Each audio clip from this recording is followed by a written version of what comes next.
আজকে জমিয়ত সম্পর্কে বিভিন্ন ধরনের অপপ্রচার চালানো হচ্ছে। আমি স্পষ্ট ভাষায় বলে দিতে চাই, জমিয়ত পাঠ করি না যে মোচড় দিলে ভেঙে যাবে।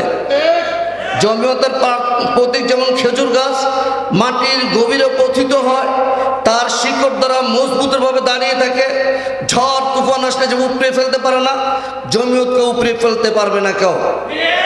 জমিয়ত ৭১ সালেও স্রোতের বিরুদ্ধে অবস্থান নিয়েছে। পরবর্তী যত আমাদের দেশে বিভিন্ন পরিস্থিতির সম্মুখীন হয়েছে, স্রোত বইছিল একদিকে, জমিয়ত বলেছে এটা দেশ জাতি ইসলামের জন্য কল্যাণকর নয়। জমিয়ত যেটাকে কল্যাণকর মনে করেছে সেখানে অটল রয়েছে। পরবর্তীতে দেখা গিয়েছে জমিয়তের সিদ্ধান্ত হয়েছিল সঠিক সিদ্ধান্ত।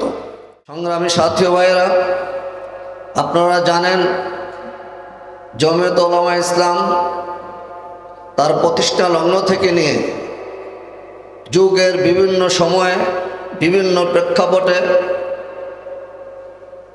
সকল কিছু বিবেচনা করে সঠিক সিদ্ধান্ত উপনীত হয়েছে।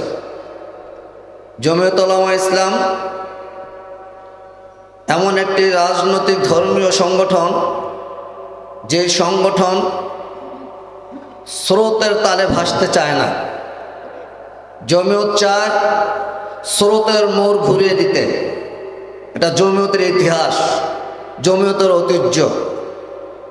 জমিয়তের এই সিদ্ধান্তে অটল থাকার কারণে এবং জমিয়ত তার আদর্শের উপর অবিচল থাকার কারণে যুগে যুগে জমিয়তের উপর জমিয়তের নেতৃবৃন্দকে মানুষ বিভিন্নভাবে তার আক্রান্ত করেছে, অপবাদ দিয়েছে। কিন্তু আমাদের নেতৃবৃন্দ, আমাদের আকাবিররা ওই সমস্ত অপবাদকে সাদরে গ্রহণ করে তারা তাদের আদর্শের উপর অটল অবিচল ছিলেন। বিন্দু মাত্র ঘাবড়ায় যান নাই, বিন্দু মাত্র তারা তাদের আদর্শ থেকে নীতি থেকে বিচ্যুত হন নাই। আজকের যুব জমিয়তের কর্মীবৃন্দের কাছে আমার উদাত্ত আহ্বান থাকবে, আগামী বাংলাদেশের নেতৃত্ব আপনাদেরকে নিতে হবে।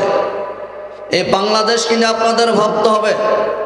যুব সমাজকে যুব জমিয়তের নেতৃত্বে ঐক্যবদ্ধ করতে হবে। আপনার আজকে এখান থেকে যে আপনার পাড়ায়, মহল্লায়, ইউনিয়নে, উপজেলায় যুবকদেরকে সুসংগঠিত করবেন। এখানে যুব জমিয়তের সাধারণ সম্পাদক কিছু কর্মসূচি ঘোষণা করেছেন। তার সাথে সাথে আমি একটি কর্মসূচি সংযোগ করতে চাই।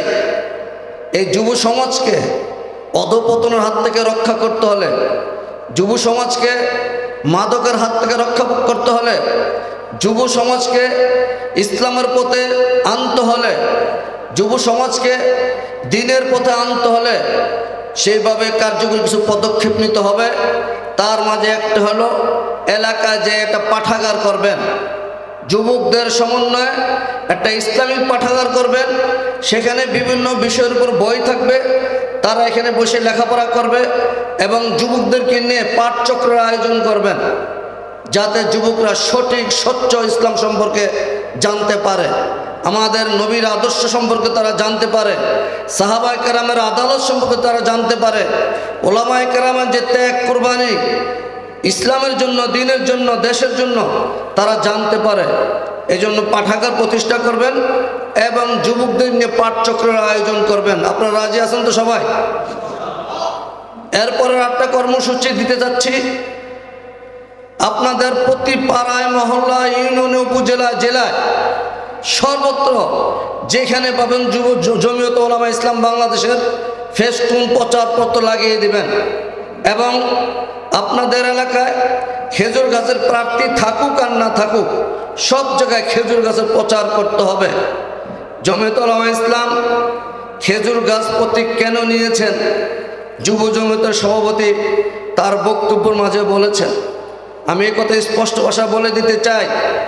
আজকে বর্তমান প্রেক্ষাপটে, বর্তমান ২৪-এর গণ অভ্যুত্থানের পর রাজনৈতিক বিভিন্ন মেরুকরণ সমীকরণ শুরু হয়েছে, কিন্তু জমিয়ত উলামা ইসলাম তার নীতি ও আদর্শের জায়গায় অটল অবিচল থেকে তার যে দৃষ্টিভঙ্গি তার উপরে এখন অটল অবিচল আছে। জমিয়তকে কেউ মিসগাইড করতে পারে নাই, যে কারণে জমিয়ত তার অবস্থানকে সুদৃঢ় করার কারণে আজকে জমিয়ত সম্পর্কে বিভিন্ন ধরনের অপপ্রচার চালানো হচ্ছে। আমি স্পষ্ট ভাষায় বলে দিতে চাই, জমিয়ত পাঠ করি না যে মোচড় দিলে ভেঙে যাবে। জমিয়তের প্রতীক যেমন খেজুর গাছ মাটির গভীরে পতিত হয়, তার শিকড় দ্বারা মজবুতভাবে দাঁড়িয়ে থাকে, ঝড় তুফান আসলে যে উপড়ে ফেলতে পারে না, জমিয়তকে উপড়ে ফেলতে পারবে না কেউ। জমিয়ত ৭১ সালও স্রোতের বিরুদ্ধে অবস্থান নিয়েছে। পরবর্তী যত আমাদের দেশে বিভিন্ন পরিস্থিতির সম্মুখীন হয়েছে, স্রোত বইছিল একদিকে, জমিয়ত বলেছে এটা দেশ জাতি ইসলামের জন্য কল্যাণকর নয়। জমিয়ত যেটাকে কল্যাণকর মনে করেছে সেখানে অটল রয়েছে। পরবর্তীতে দেখা গিয়েছে জমিয়তের সিদ্ধান্ত হয়েছিল সঠিক সিদ্ধান্ত। এখন আপনাদের কাছে বলতে চাই, আজকের ঐক্য, ইসলামী ঐক্য, কত ধরনের স্লোগান শোনা যায়, আপনারা বিভ্রান্ত হবেন না। জমিয়তের নেতৃবৃন্দের প্রতি আস্থা রাখুন, তাদের প্রতি বিশ্বাস রাখুন, সঠিক সিদ্ধান্ত জমিয়ত নেবে। আজকে আমাদের দেশের নতুন একটা স্লোগান আছে পিয়ার ইলেকশনের কথা। জমিয়ত ভেবে চিন্তে দেখেছে যে আমাদের দেশের যে অবস্থা, আর্থসামাজিক যে অবস্থা, আমাদের দেশের নাগরিকদের যে অবস্থা, সব কিছু বিবেচনায় আমাদের দেশের জন্য পেয়ার ইলেকশন উপযোগী নয়।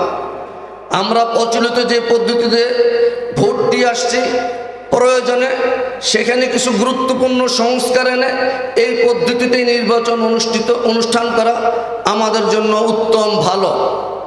আজকে পেয়ার ইলেকশনের মাধ্যমে যদি